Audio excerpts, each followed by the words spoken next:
Okay, so I could not resist and buy this, I'd say, receiver tape deck at the thrift store. It's a Soundesign PLL device, and it has a tape deck, an 8-track, and also a tuner. And first I was like, I'm not sure if it's working or not, but it actually works. The only thing which is not working, it's that little light here at the VU meter. I'm pretty sure I can fix that. Beside that, it's actually working fine. So let's just change to the radio. It has a built-in antenna, so I didn't attach an antenna, but it kind of works pretty good. So fine-tune it a little bit. The survival rate, how many make it past that critical 5-year period where they're out of the startup phase and now we're in a more mature business? So we see that 5-year survival rate. So as I said, it has that built-in antenna. So if I would connect it to a better antenna, I'm pretty sure it would have a better reception. But I just bought that machine because of the looks of it. It's pretty nice. I need to find out how I can actually set the clock. I just bought it and I'm gonna make a full review within the next days. The only thing I maybe need to repair is this one here, that little lid for the 8-track. I do not have an 8-track cassette, unfortunately. I hope I can find one somewhere. The thing here, that one push button is missing. That's for the 8-track control. It came with a tape, so let's just switch to the tape and then let's play that tape.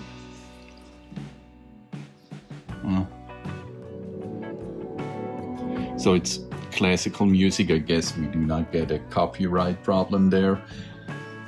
As you can see, the 2 VU meters are moving. Unfortunately, as I said, this one, the light is off, so I'm pretty sure we can fix that. It has like filters here, whatever that means. A low filter, high filter, mute, frequency display, I don't know what that means. Loudness, okay, that's clear. And then you can switch actually between just the A speakers, or you can have A and B speakers, which means you can actually connect 4 speakers to that thing. Also, you can change the quality of the tape here. It has that wonderful tape counter, which is not electronic. It's still these 3 dials which are running through. It's kind of pretty nice, and it's still working. It has that nice digital clock, which I like. The power meter, I wonder how we can actually make these work.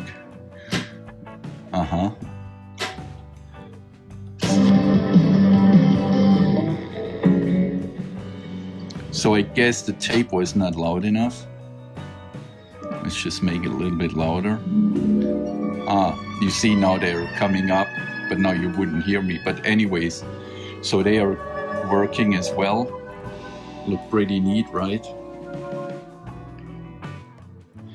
And then you have like, you can adjust the bass here, of course.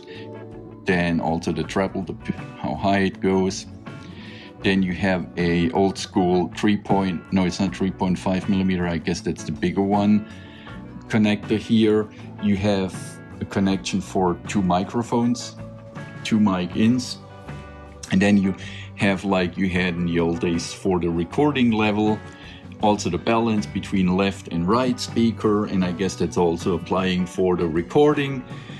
And I see here you can actually set the clock. I guess we need to push that here, and then let's just see. I guess I need to hold that. Yeah. So you need to hold that button down, and then you can adjust the clock.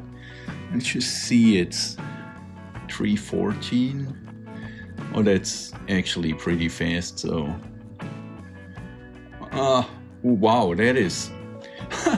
I mean, it doesn't lie. It's pretty super fast. So, let's go slow. So I said it's 3:15.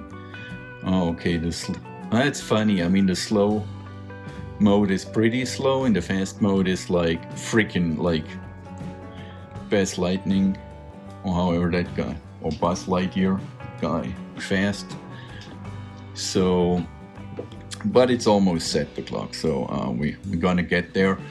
As well, you can set some timers here. I guess that is, let's say, if you wanted to record a certain radio program, I guess you could set a timer at the time. I actually forgot about that, but I guess that's the reason. So you could, that's why it has a clock here, and you have that timer, so you could say, hey, my favorite radio show starts at 5 p.m. and then you set that timer, and then the tape would automatically record that radio show. Nowadays, where we have the streaming, everything is available around the clock when you want it, where you want it. That's not a big thing, but I guess this one, was made in the early 80s, maybe late 70s. I guess it was a big thing at the time, so I googled it. I know Soundesign is not like a super hi-fi brand and company. I don't care about that, because I just bought that thing for one reason. I just love the looks of it, and I needed a tape player or tape deck up here in my office, so that's all I'm going to use it for. It's just works fine, so I need to find out. I mean, that's for metal. I'm pretty sure it's not a metal, so that's normal tape. I guess that's the correct setting here. Oh, and now I get it. Okay, so that's for the speakers. So that's basically all I can show today about that machine, and I'm gonna show you around. I'm gonna show you the back of that machine, and also what's pretty nice on the bottom here. It actually has like an electronic schematics, a flow chart. So that was from a time where you still could bring a machine like this to a repair shop and they repaired it, and that's why they had the schematics down there, which I'm going to show you next. So as I just mentioned, that's from a time where you could really repair machines. So you see the schematics here. So for somebody who's used to repair like audio and hi-fi systems, I'm pretty sure they could just look at these schematics. I have no clue about them, and then they would know exactly how to repair or what to replace. It's all like, well, it is wood, like plywood with wood grain on it, so that I kind of like that. It's so old school. That's the lower side, and now I'm going to show you the back side of the machine as well. So that's the back side of the machine. It's not really like something fancy. Here we have the built-in antenna cable, but you can attach a external antenna. You also have like 2 extra inputs here, let's say for a record player or maybe a reel-to-reel tape. That's a model number if somebody's interested in. Also, it gives you a little advice how to connect the speakers. And then you have the model number and a sticker. What is that? Listed audio equipment, blah blah. I have no clue what that means. Also, I don't know what it means. Service number B, no clue. I mean, serial number, that's clear. And as I said, I just bought it because of the looks, and I'm pretty sure I'm gonna have a lot of fun. I'm gonna try to open it because there is some dust in the radio tuner. I'm gonna clean it up, and then I'll make, actually, once I know how that thing works, a more detailed review of that device. But I just thought I'm gonna share it today with you. And now we turn it around for a final time and show you just how nice it looks. It actually reads here like wood grain vinyl veneer. So it's clear, and then I'm gonna make some close-ups.